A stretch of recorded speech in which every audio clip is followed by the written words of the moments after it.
6 जनवरी 2025 को मुस्तफा आमिर अपने घर से निकलता तो है लेकिन कभी वापस नहीं आ पाता।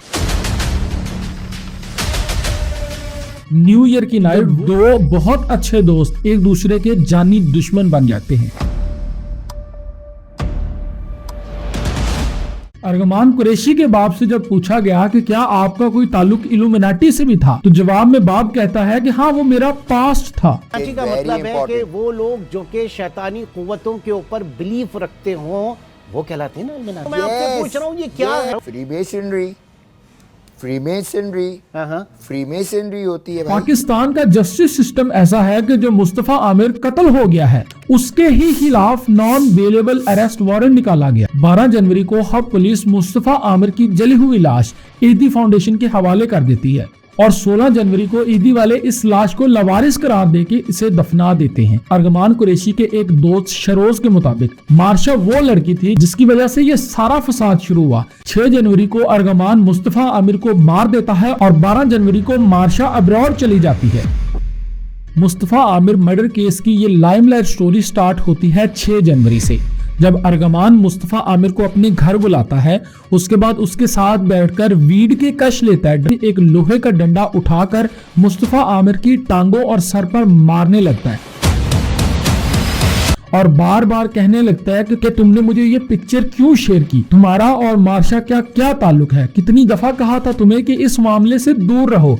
और अरगमान मारते हुए मुस्तफा आमिर की एक बात भी नहीं सुनता। शरोज के मुताबिक अरगमान कुरैशी जब मुस्तफा को मार रहा होता है तो एक 5 रुपए का सिक्का भी उछालता है कि इस सिक्के पर चूज करो, हेड या टेल। अगर तुम जीत गए तो तुम्हें बख्श दूंगा, अगर तुम हार गए तो तुम्हें आज जान से मार दूंगा। बहुत ही फिल्मी अंदाज से अरगमान कुरैशी ने मुस्तफा आमिर को मारा होता है।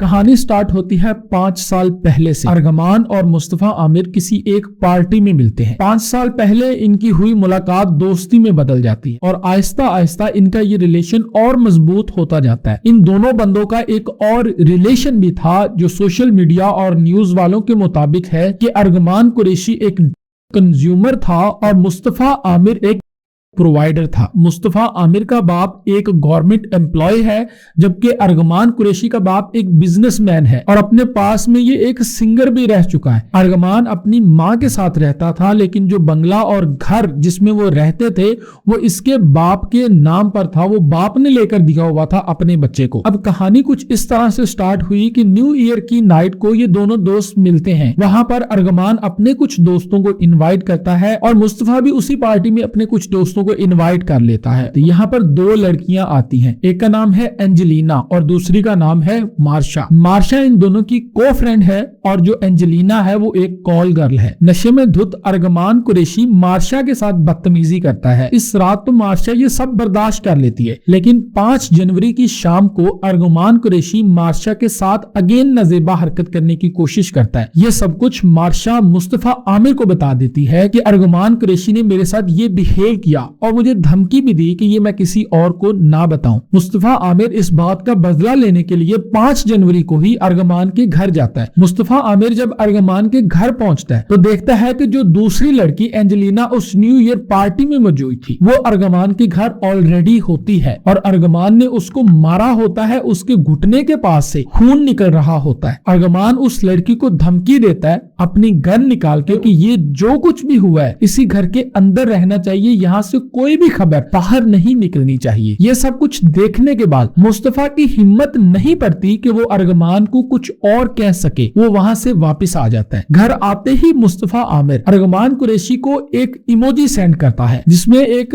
छिले हुए केले की तस्वीर होती है। 6 जनवरी को अरगमान कुरैशी मुस्तफा आमिर को अपने घर बुलाता है और वहां पर अरगमान कुरैशी के साथ उसका एक बेस्ट फ्रेंड शरोज पहले से मौजूद होता है। शरोज के कहने के मुताबिक जब 6 जनवरी को मुस्तफा आमिर अरगमान के घर आता है तो मुस्तफा आमिर अरगमान कुरैशी को एक पैकेट देता है और शरोज के मुताबिक ये पैकेट था। इसके बदले में अरगमान कुरैशी मुस्तफा आमिर को 1.5 लाख रुपए देता है। उसके बाद ये दोनों मिलकर के कुछ कश लेते हैं। जैसे ही वो कश खत्म होते हैं, अरगमान कुरैशी के पास एक लोहे का रॉड मौजूद था। वो ये रॉड उठाता है और मुस्तफा आमिर पर अंधाधुंध वार करने लगता है। मुस्तफा आमिर मिन्नतें कर रहा था कि मुझे छोड़ दो, लेकिन अरगमान कुरैशी बोलता है कि मुझे तुमने वो तस्वीर क्यों भेजी, तुम्हारा उस लड़की के साथ क्या ताल्लुक है। तो उसके बाद अरगमान कुरैशी जल्दी से अपनी राइफल उठाता है, एक फायर दीवार में करता है और 2-3 फायर मुस्तफा आमिर के पांव के पास करता है। वहां पर अरगमान कुरैशी एक 5 रुपए का सिक्का उड़ाता है और मुस्तफा आमिर को हेड या टेल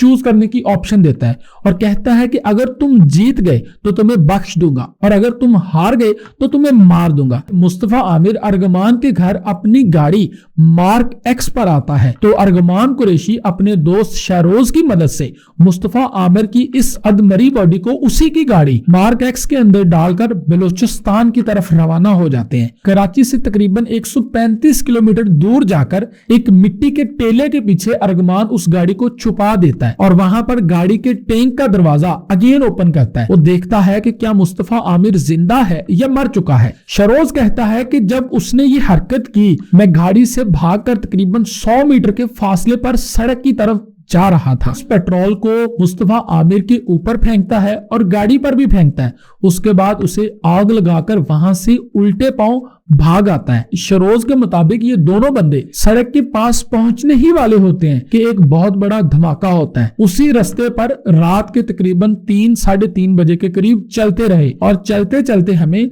सुबह का टाइम हो गया। हम एक होटल पर रुके, वहां पर खाना खाया, नाश्ता किया, उसके बाद एक टैक्सी बुक की और हम अपने अपने घरों में आ गए। मुस्तफा आमिर की जली हुई गाड़ी और ये बॉडी 2-3 दिन बाद हब पुलिस को मिलती है और हब पुलिस 12 जनवरी को इस लाश को ईदी फाउंडेशन के हवाले कर देती है। ईदी फाउंडेशन के ऑफिशियल्स इस लाश को 16 जनवरी को लावारिस करार देकर दफना देते हैं। कोई नहीं जानता था कि ये लाश किसकी है, किसे दफनाया जा रहा है, इसे कोई ढूंढ भी रहा है या नहीं, क्योंकि बॉडी इतनी जल चुकी थी कि इसे आइडेंटिफाई करना बहुत मुश्किल था। 6 जनवरी को ही मुस्तफा आमिर की वालदा मुस्तफा आमिर के गुमशुदा होने की रिपोर्ट वहां के पुलिस स्टेशन में दर्ज करवाती है, लेकिन इस पर कोई खास कार्रवाई नहीं की जाती, ये जानते हुए कि शायद बच्चा घर बताए बगैर कहीं घूमने फिरने चला गया है। 2-4 दिन मुस्तफा आमिर के ना आने के बाद मुस्तफा आमिर का बाप और उसकी माँ पुलिस वालों पर थोड़ा जोर डालते हैं कि हमारा बच्चा इतने दिनों से घर नहीं आया, हमने आपको पहले भी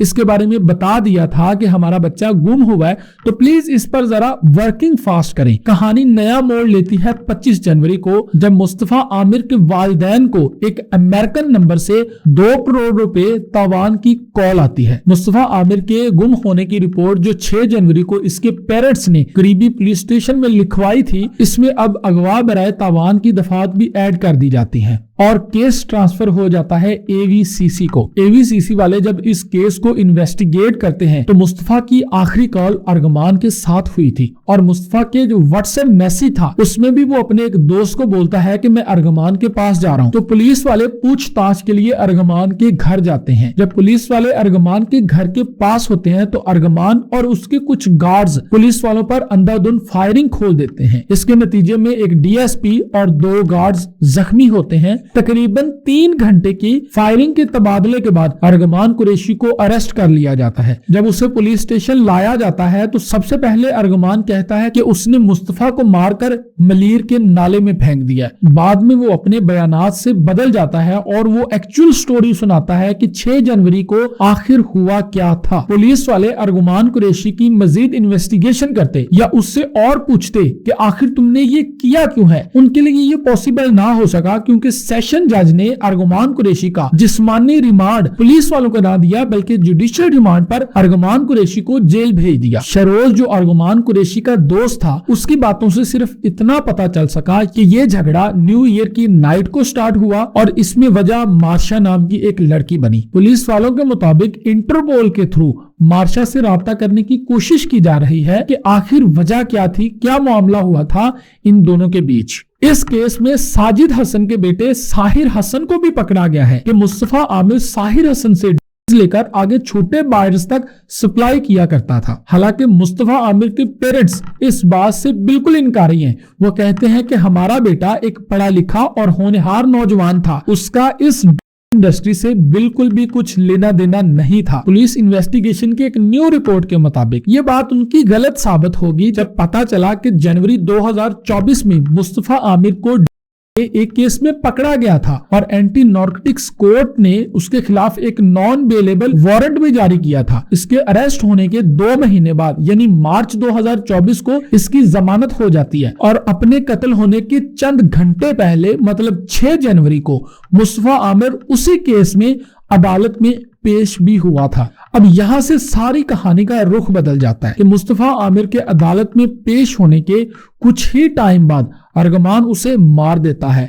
अब अर्गमान का मुस्तफा आमिर को मारना सिर्फ और सिर्फ एक जज्बाती खेल था, एक नफ्सियाती खेल था, या फिर इसके पीछे कोई बहुत बड़ा प्रोपेगेंडा है? मुस्तफा आमिर के कत्ल की साजिश किसी और ने की थी और मोहरा अर्गमान कुरैशी को बनाया क्योंकि वो वैसे भी एक ब्लैक लिस्टेड पर्सन था। अपने घर के अंदर उसने एक इलीगल कॉल सेंटर बना रखा था जहां पर पुलिस के मुताबिक वो स्कैम्स करता है, हो सकता है मनी लॉन्ड्रिंग करता है। एक इंटरव्यू के दौरान जब ये सारी बातें अर्गमान कुरैशी के बाप से पूछेगी तो उसके बाप का रवैया आज तक के इस इंटरव्यू में बहुत अजीबोगरीब था। इंटरव्यूअर उसके एक प्रीवियस बैंड का एक पोस्टर दिखाता है जिस पर इल्यूमिनाटी का साइन बना होता है। इंटरव्यूअर पूछता है कि इस साइन का क्या मतलब है, तो कहता है ये मेरा पास था। कभी अपने वकील जिसे वो प्रो बोनो पब्लिको बोलता है उसकी बात करने पर अजीब अजीब अंदाज से हाथ ही ला रहा होता है। अगर ऐसा कुछ इन्वेस्टिगेशन में होता तो उसकी एफआईआर हो चुकी होती। साथ साथ वो कुछ लोगों को थ्रेट्स भी देता है कि अगर मेरा बच्चा फंसा तो यहाँ पर और बहुत सारे नाम बाहर आएंगे। अब बात वापस आ जाती है 6 जनवरी को मुस्तफा आमिर के कत्ल होने से जो चंद घंटे पहले मुस्तफा आमिर कोर्ट में अपीयर हुआ था उसी नार्कोटिक्स केस में जिसमें 2024 को उसे अरेस्ट भी किया गया था। अब 6 जनवरी के इस दिन को मुस्तफा आमिर ने कोर्ट में क्या बोला? मुस्तफा आमिर किसी के खिलाफ गवाह बनने जा रहा था? असल में अर्गमान कुरैशी ही इस कत्ल के पीछे है या मुस्तफा आमिर के कत्ल की साजिश किसी और ने की है? इस बात का अभी तक कोई खास सुराग हाथ नहीं लग सका, लेकिन हम चाहते हैं, अल्लाह ताला से दुआ करते हैं कि मुस्तफा आमिर को इंसाफ मिले। वीडियो में जाते जाते बस आपको ये मैसेज देना चाहूंगा कि जिस तरह से शरोज या मुस्तफा आमिर अर्गुमान के पैसे या लग्जरियस लाइफ से इंप्रेस होकर उसके सर्कल में आए और इंजाम कैसा भुगतना पड़ा उन्हें। शरोज अब जेल में है, मुस्तफा आमिर अब इस दुनिया पर ही नहीं है। प्लीज किसी के पैसे या किसी के चाम को देखकर उससे इंप्रेस ना हो। उसकी लाइफ उसके साथ है, जो आपको अल्लाह ताला ने दिया है बस उसी पर तवक्कुल इख्तियार करें और उसी में ही खुश रहें। अल्लाह ताला का उस सब पर ही शुक्र अदा करें। आज की हमारी इस वीडियो को यहीं पर खत्म करते हैं। अपना ख्याल रखें, मुझे भी अपनी दुआओं में याद रखें। अल्लाह हाफिज।